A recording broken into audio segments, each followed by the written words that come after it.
General Contractor Johnson & Gallion got its money's worth in equipment quality when it swapped its owned equipment fleet to rent machines.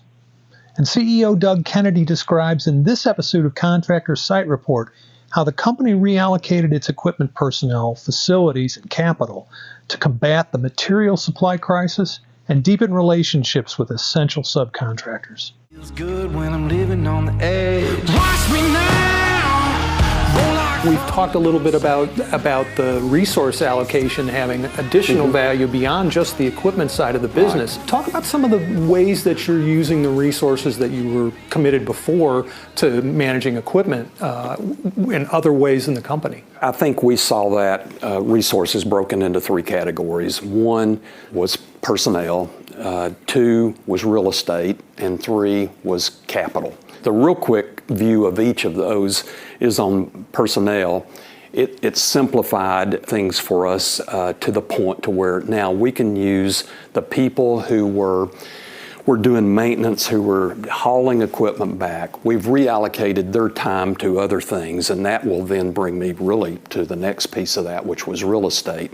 We have a lot of facilities out in our yard, formerly used for storing equipment, parts, pieces, and all the different things that it kept to keep that going.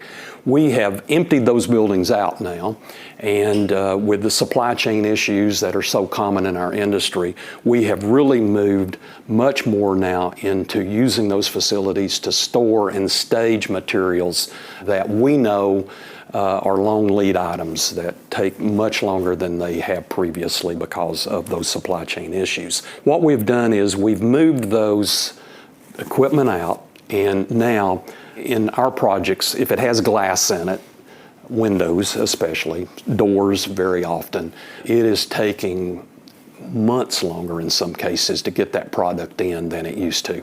So the second we sign a contract, we've identified all those materials. It may be windows, it may be roofing materials, it may be a variety of different things. And if our subcontractors don't have the property to store those materials in for us, which very often they won't, so we're able to bring those in. We have one building that is a conditioned building, so we can get those product moved into there, get them acclimated, hopefully get some of the moisture that might be in them out, or whatever the issue may be. Yeah. So we have now people doing that. We get that product in much earlier. We've even found recently that in downtime now, if we have wood in here that's going to a job, we'll bring the painters into our facilities that are in dry conditions and go ahead and pre-stain, pre-paint a lot of the wood, pre-prime the wood products. So again, we're saving time when that material's moved out the job.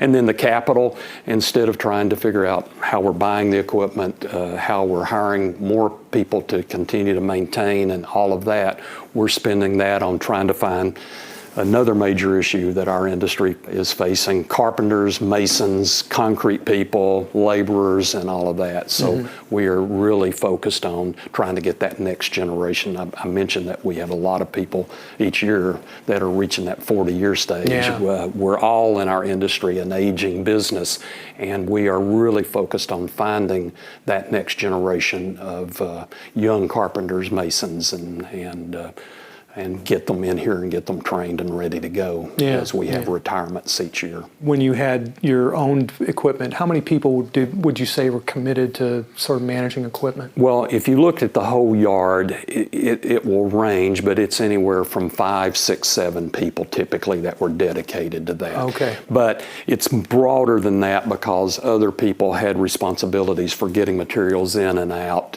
We have a group that's really delivery of those things. And so that number ranges a little bit. This didn't necessarily mean that you were using fewer people. No, not at all. As a matter of fact, we already, because this process took a while, we already had figured out what each of those people would be doing. And again, we still have people on standby to grab the dump truck, licensed drivers that hook a trailer, a mini excavator, and run out and do an emergency job for somebody. So they will spend some of their time doing that.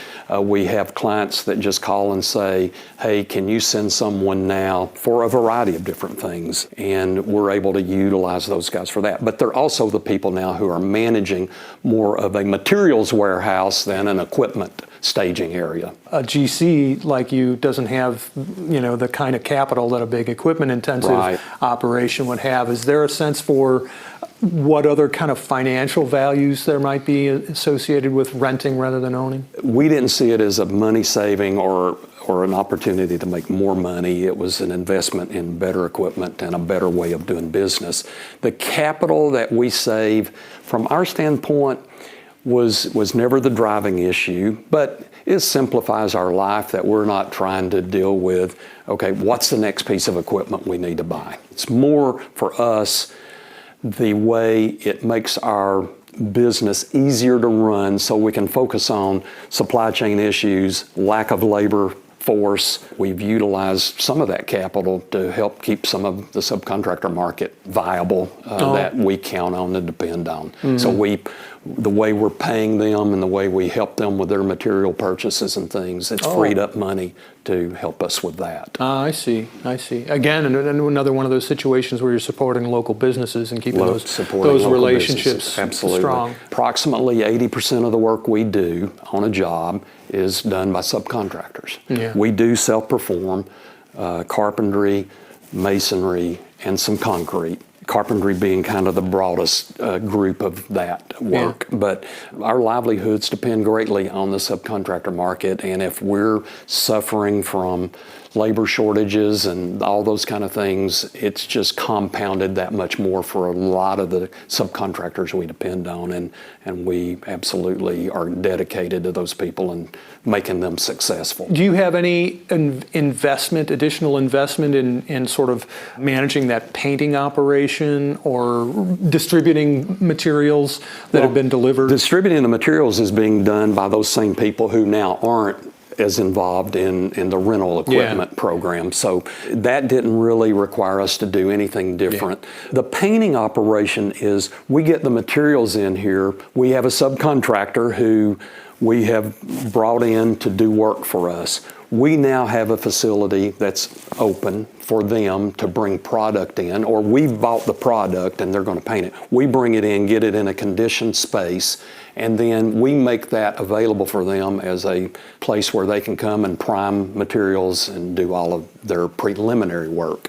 The final product usually will still happen in the field, but we've given them a place, and they can do it rain, sun, cold, heat, whatever. You're expanding your availability of productive time, beyond the scope of the weather. I imagine you get better quality control with pre-painted wood, especially. You don't have something sitting out in the weather on a project site waiting to be installed. Is that a value to your customers? Do you see that? It's a value from multiple sides. One is, yes, it helps our customers, and maybe in even ways that you wouldn't realize. First of all, I think our ability to bring these materials in, stage them, get things that we know are supply chain issues, get them ordered day one, get them in here and store them in a secured area, protected from weather, whether it's wood product or light fixtures, whatever it might be. We can get those in and protect them. So that's helping the customer from a quality standpoint. I think just as importantly, though, our subcontractors know that we are helping them. I think it helps us get very competitive pricing and the best pricing from our subcontractors, because it can keep them flowing in times where, again, they would just have unproductive time. When they understand the facilities we have, the availability for them to be able to come in here on down days of rains, hot weather, cold weather, and work in a conditioned space to go ahead and start getting some of their things done. By getting materials ordered day one, we are saving a lot of money, because if you have followed what's happening inflation-wise in the construction industry, wood products, if we order those, we have sometimes saved as much as 10% of the cost of that wood in a 1 month period of time. There's a lot of benefits that we think are flowing both to our clients on the final product from a quality standpoint and a cost standpoint, but also just to the subcontractors that we work with and help make us successful. Yeah, it really is kind of an overall story. You know what I mean? There isn't one reason why you made this sort of dramatic change in the way you were running your business. Each one of the many reasons has a story behind it. Larry, you just told the story right there. The truth of the matter is, when you added one of those pieces on top of another, we either had to make fundamental changes in one way or another, and we think we've chosen the better way of going to an outside program with Stowers. You had a growing equipment demand, dispersed, sort of unorganized way of supplying that. That had served us well for many years, but it was beginning to be a non-go. That demand got bigger, it became harder to do. As the machines got older, you realized you were going to have to replace machines. Now you've got a technology challenge with managing the maintenance in-house. What you needed was somebody to manage your equipment fleet for you. Somebody that was their day-to-day function for being in existence. Right. And what you got out of that was the ability to reallocate those resources to things that were more directly in line with generating value for Johnson & Gallion. Absolutely. Yeah, That's exactly the story. Can't be contained. I got